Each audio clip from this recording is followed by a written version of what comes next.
يا أيها الناس قد جاءتكم موعظة من ربكم وشفاء لما في الصدور وهدى ورحمة للمؤمنين. قل بفضل الله وبرحمته فبذلك فليفرحوا هو خير مما يجمعون. نحمده ونصلي على رسوله الكريم اما بعد فاعوذ بالله السميع العليم من الشيطان الرجيم بسم الله الرحمن الرحيم رب اشرح لي صدري ويسر لي امري واحلل عقدة من لساني يفقهوا قولي رب يسر ولا تؤثر وتمم بالخير۔ آج ہم الحمدللہ سورہ نحل سٹارٹ کریں گے۔ سورہ یونس سے مکی صورتوں کا ایک طویل سلسلہ شروع ہوا تھا، جس میں سے 6 صورتیں ہم پڑھ چکے ہیں۔ ان 6 صورتوں میں ہم نے دیکھا کہ جو پہلی 3 صورتیں تھیں ان میں سورہ یونس اور سورہ ہود کا جوڑا تھا، اور سورہ یوسف ایک منفرد صورت تھی، اور وہ ان دونوں کی نسبت تھوڑی لمبی بھی تھی۔ پھر سورہ رعد اور سورہ ابراہیم کا جوڑا تھا، اور سورہ ہجر جو ابھی ہم نے ختم کی یہ منفرد ہے، اور یہ صورتیں ویسے بھی نسبتاً چھوٹی تھیں۔ اب آگے جو صورت آ رہی ہے سورہ نحل، یہ منفرد ہے۔ اس کے بعد پھر جو 2 صورتیں آ رہی ہیں سورہ بنی اسرائیل اور سورہ کہف، ان دونوں کا جوڑے کا تعلق ہے۔ یہ صورتیں نسبتاً لمبی ہیں، اور سورہ نحل کا جو زمانہ نزول ہے یہ مکہ کا آخری دور ہے۔ اس صورت کی خاص بات یہ بھی ہے کہ اس میں اللہ کی نعمتوں کا ذکر بہت جامعیت کے ساتھ ہوا ہے، اور اسی لیے جسے نعمتوں والی صورت بھی کہا گیا ہے۔ اور سورہ انعام میں بھی اللہ کی نعمتوں کا ذکر ہوا تھا، اور سورہ روم میں بھی یہ آئے گا، اس لیے ان دونوں صورتوں کے ساتھ بھی اس کی کافی مشابہت ہے۔ اس کا نام سورہ نحل جو ہے یہ شہد کی مکھی کو کہا جاتا ہے۔ شہد کی مکھی کس طرح سے فائدہ مند ہے، ہمارے لیے ایک فائدہ مند چیز بناتی ہے، اس صورت میں اس کا بھی تذکرہ آئے گا۔ جو شہد کی مکھی ہمارے لیے ایک مفید مشروب تیار کرتی ہے اللہ کے حکم سے۔ بسم اللہ الرحمن الرحیم۔ عطا امر اللہ، عطا آ گیا، آن پہنچا، امر اللہ اللہ کا حکم، فلا تستعجلوہ تو نہ تم جلدی کرو اس کے لیے، یعنی اس کے جلدی آنے کا تم مطالبہ نہ کرو۔ عین جیم لام جو ہے عجلت کا مطلب ہوتا ہے جلدی کرنا، تو تم اس کی جلدی نہ مچاؤ۔ اللہ کا حکم، اللہ کا امر بس آن پہنچا ہے۔ جب ہم نے اپنا رسول بھیج دیا، اس پہ اپنا کلام نازل کرنا شروع کر دیا، تو گویا فیصلہ کن وقت آ پہنچا ہے۔ اب معاملہ صرف مہلت کا ہے کہ مہلت کتنی اللہ نے تمہیں دینی ہے۔ ہمارے رسول اور ہمارے پیغام کا انکار جنہوں نے کیا ہے، انہیں اللہ کی مشیت کے مطابق جتنی مہلت ملنی ہے وہ تو ملے گی۔ بہرحال اب جلدی مچانے کی ضرورت نہیں، اللہ کا عذاب بس اب آیا ہی چاہتا ہے۔ اس کے لیے اب بہت زیادہ وقت نہیں رہ گیا، جیسا کہ اہل مکہ بہت مطالبات کرتے تھے کہ آپ جس عذاب کی بات کرتے ہیں وہ لے کیوں نہیں آتے۔ فرمایا عطا آ گیا، ماضی کا صیغہ ہے۔ اچھا، اکثر بات ایسے قرآن میں کی جاتی ہے جس میں ماضی کا صیغہ استعمال کیا جاتا ہے، حالانکہ بات فیوچر کی ہو رہی ہوتی ہے۔ اب یہ عذاب آیا تو نہیں ہے، لیکن کہا کیا گیا ہے؟ آ گیا۔ جیسے ہم اپنی زبان میں بھی ایسے ہی کہتے ہیں نا کہ جو کام ابھی ہوا تو نہیں ہوتا لیکن اتنا یقینی ہوتا ہے، ہم کہتے ہیں ڈن ہو گیا، آپ سمجھیں کہ کام ہو گیا۔ تو یہ بالکل وہی انداز ہے، عطا امر اللہ، آن پہنچا اللہ کا حکم، بس نہ تم جلدی کرو اس کے لیے۔ سبحانہ، وہ پاک ہے، وتعالی، بہت بلند و بالا ہے، اما، اس سے جو یشرکون، وہ شرک کرتے ہیں۔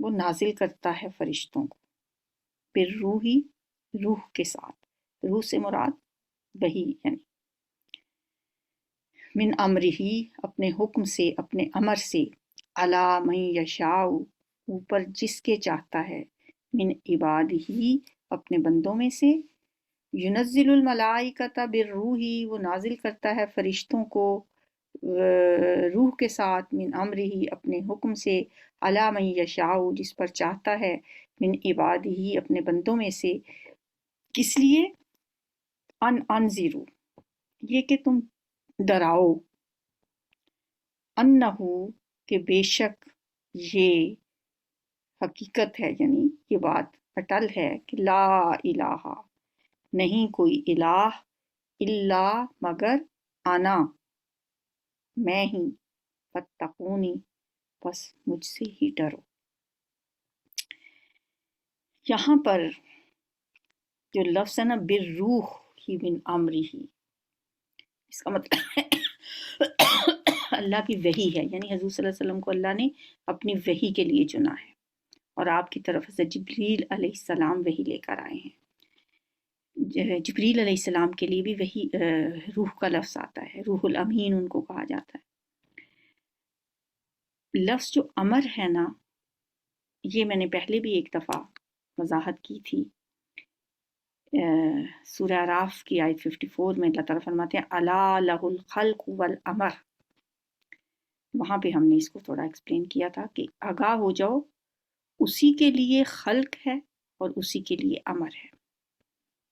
الا لہ الخلق والامر۔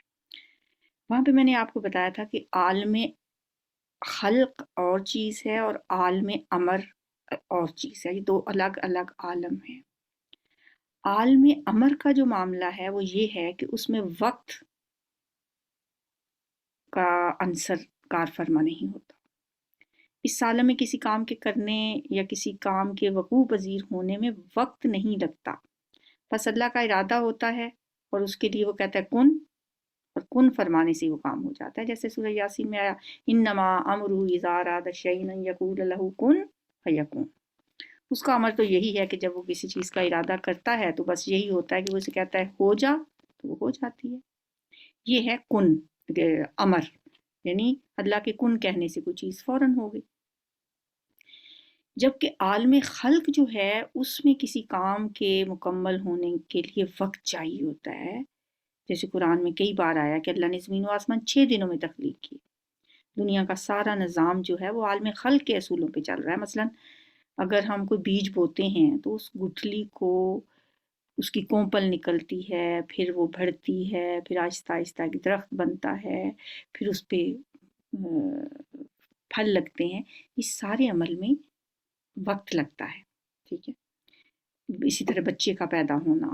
جانوروں کا ہم دیکھتے ہیں ایک ان کی تخلیق کس طرح سے ہوتی ہے، یہ سارے معاملات جو ہیں ان کا تعلق عالم خلق سے ہے۔ روح کا جو تعلق ہے وہ عالم امر سے ہے۔ عالم امر کی صرف 3 ہی چیزیں ہمارے علم میں ہیں، ایک فرشتے، روح اور وحی۔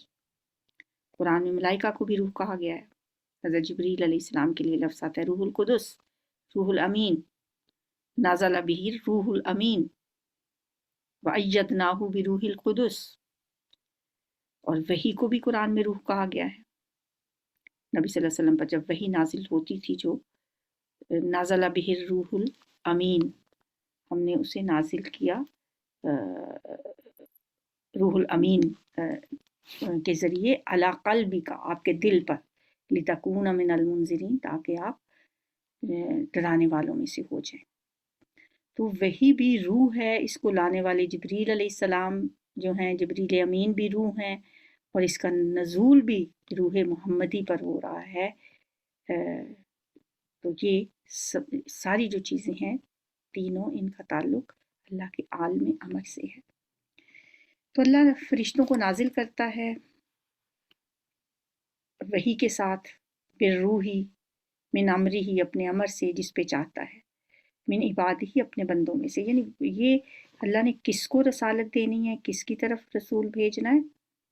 یہ اللہ نے کسی کی یہ وہابیت نہیں ہے، مطلب کسی کی کوشش سے، عبادت سے، محنت سے کسی کو یہ رسالت نہیں مل سکتی۔ اللہ عالم، اللہ ہی جانتا ہے حیث یجعل رسالتہ،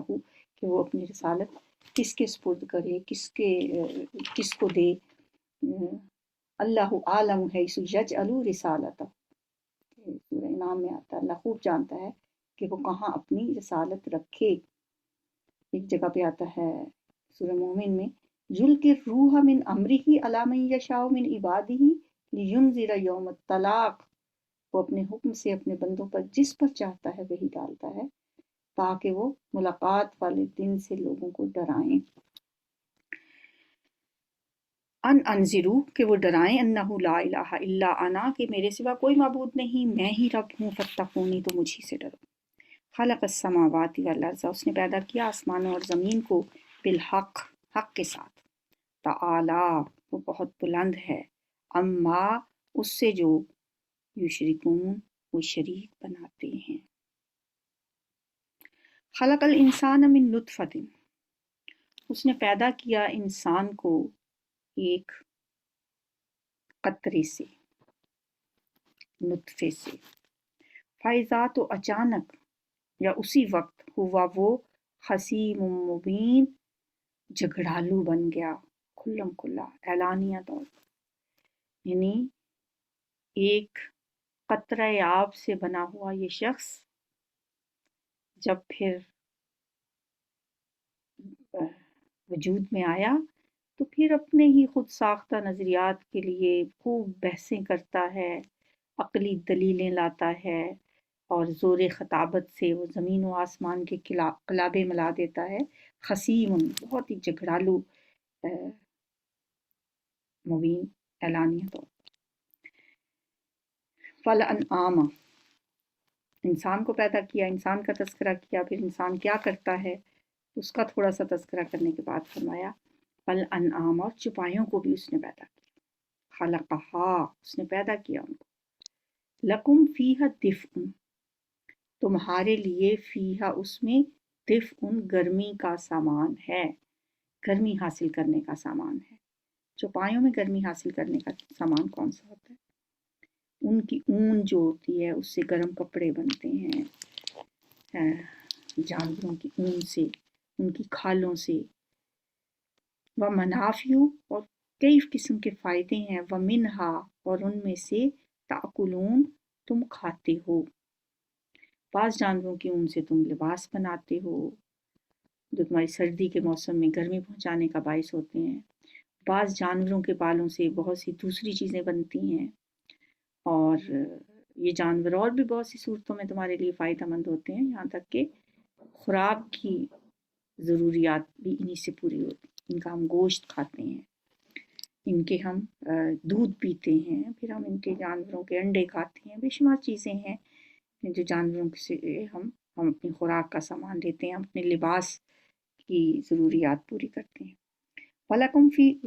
فِيهَا جَمَالٌ، اور تمہارے لیے ان میں ایک جمال بھی ہے، ایک رونق بھی ہے، ایک خوبصورتی بھی ہے، شان و شوکت ہے۔ یہ تو چیزیں تو فائدے کی ہیں ہی، اس کے علاوہ بھی تمہارے لیے یہ باعث شان و شوکت بھی ہیں۔ ہینا، جس وقت، تری ہونا، تم شام کو چرا کر لاتے ہو، تم شام کو چرا کر لاتے ہو، وہینا، اور جب، تسرحون، صبح کے وقت چرانے کے لیے لے جاتے ہو، تری ہونا، جانوروں کو چرا کے شام کو واپس لانا، تسرحون، صبح کے ٹائم چرانے کے لیے لے جانا۔ دیہاتی زندگی میں جانور مال کہلاتے ہیں، مال مویشی ان کو کہا جاتا ہے، جس کے پاس جتنے زیادہ جانور ہیں یہ اتنے ہی اس کے لیے اس چیز کا باعث ہے کہ بھی بہت وہ شخص امیر ہے، ویل آف ہے،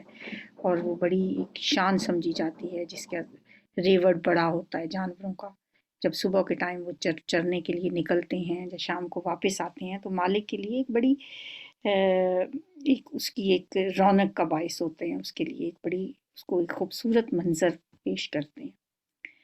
اور کیا ہے ان کا فائدہ؟ وَتَحْمِلُ أَثْقَالَكُمْ، اور اٹھا کر لے جاتے ہیں تمہارے بوجھ، اثقال، بوجھ،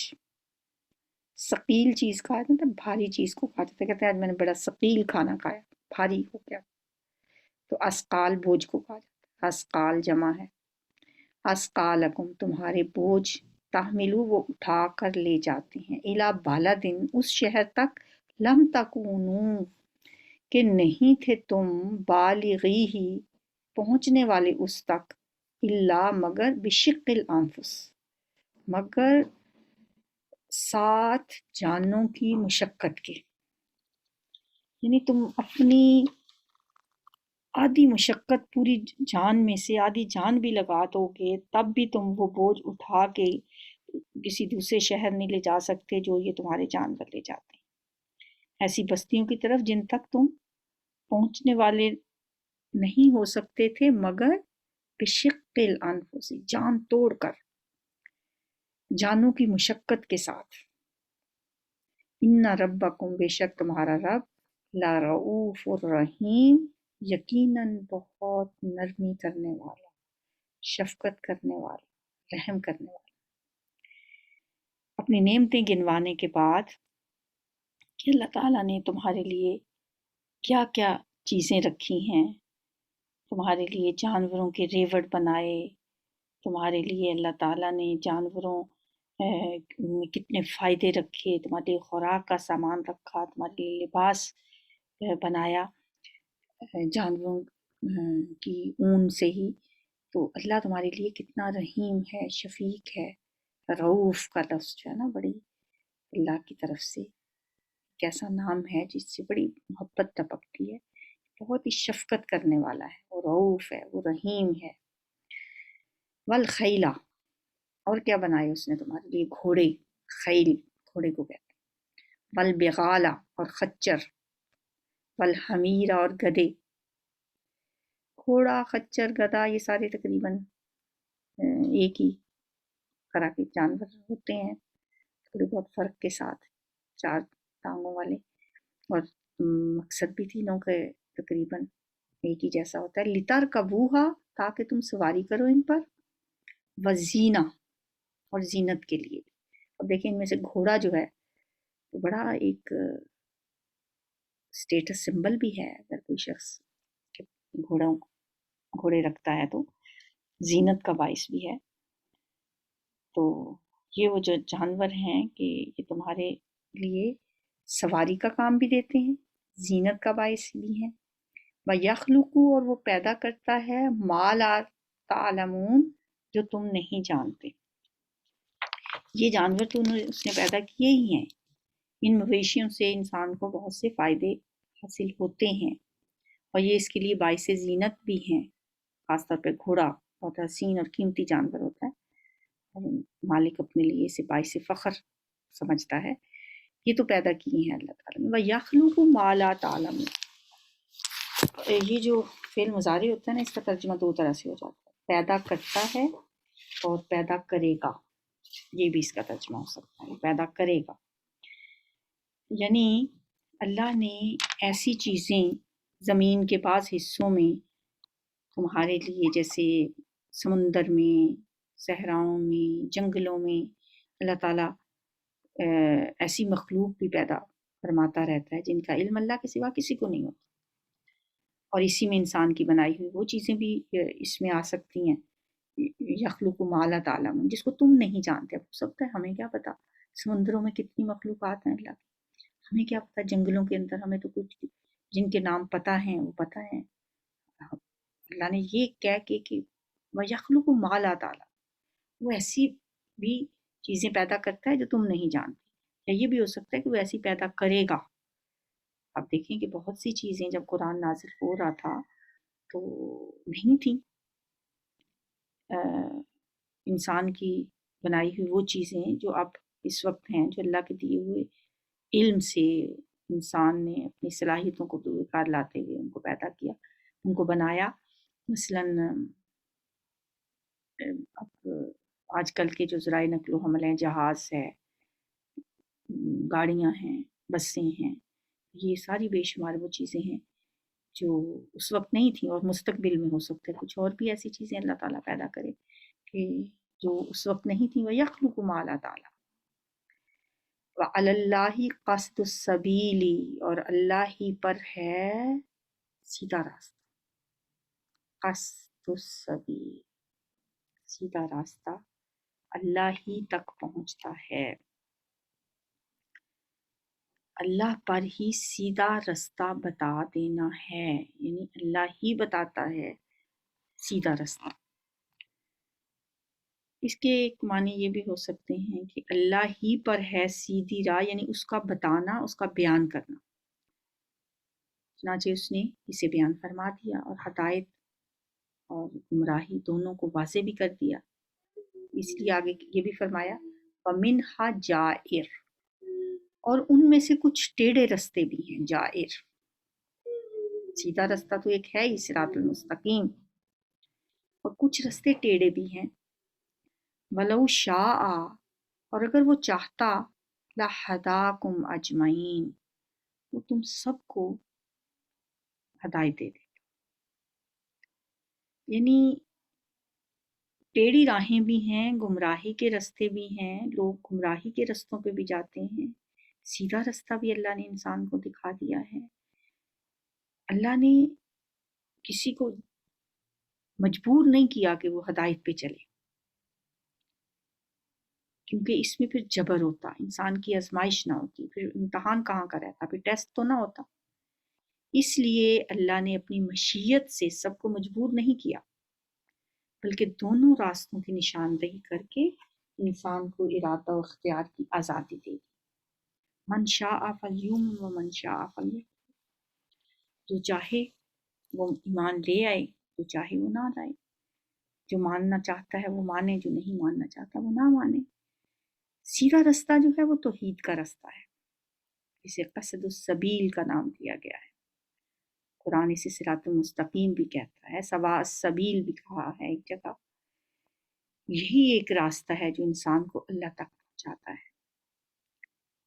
اسی راستے کے لیے ہمیں ہر روز نماز میں دعا مانگنے کو کہا گیا،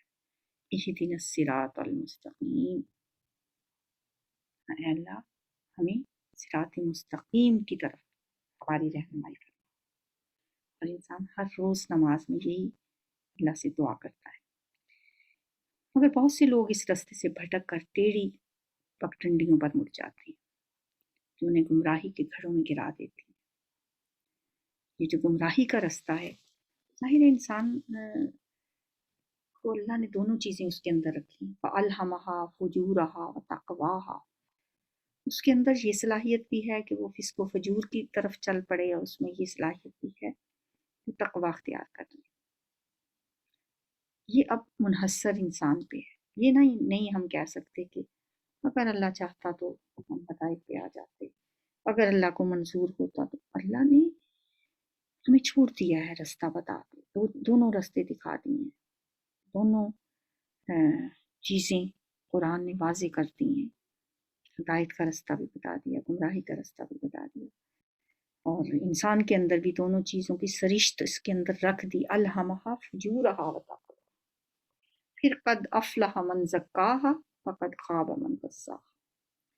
اب یہ انسان کی اپنی مرضی ہے کہ وہ فلاح کا رستہ اپناتا ہے تزکیہ کر کے اس کا نفس کا، یا وہ دوسرے رستے پہ چلتا ہے۔ ہاں اگر اللہ چاہتا، ولو شاء، اگر وہ چاہتا، لہداکم اجمعین، وہ سب کو ہدایت دے دیتا، پھر تو جھگڑا ہی کیا تھا، پھر کیسا ٹیسٹ، کیسا امتحان، کیسی آزمائش، پھر تو کچھ بھی نہ ہوتا، پھر تو یہ جنت کے درجے بھی نہ ہوتے، پھر تو امتحان نہ ہوتا، تو بات ہی ختم ہو گئی، سب کو اللہ ایک جیسا بنا دیتا، پھر دنیا بنانے کا مقصد ہی کیا رہ گیا تھا۔ اس لیے اللہ کی مشیت یہ نہیں تھی، اس لیے فرماتا ہے وَلَوْ شَاءَ لَهَدَاكُمْ أَجْمَعِينَ، اگر وہ چاہتا تو وہ تم سب کو ہدایت دے دیتا، ایک ہی سیدھے رستے پر چلنے کی توفیق اور سمجھ بوجھ دے دیتا، لیکن اس نے ایسا نہیں کیا۔ اللہ سے دعا ہے کہ اللہ تعالیٰ ہمیں اسی طرح قرآن پڑھنے، پڑھانے، اس پہ عمل کرنے کی توفیق عطا فرمائے۔ تلاوت سن لیتے ہیں۔ بسم اللہ الرحمن الرحیم، أتى أمر الله فلا تستعجلوه سبحانه وتعالى عما يشركون ينزل الملائكة بالروح من أمره على من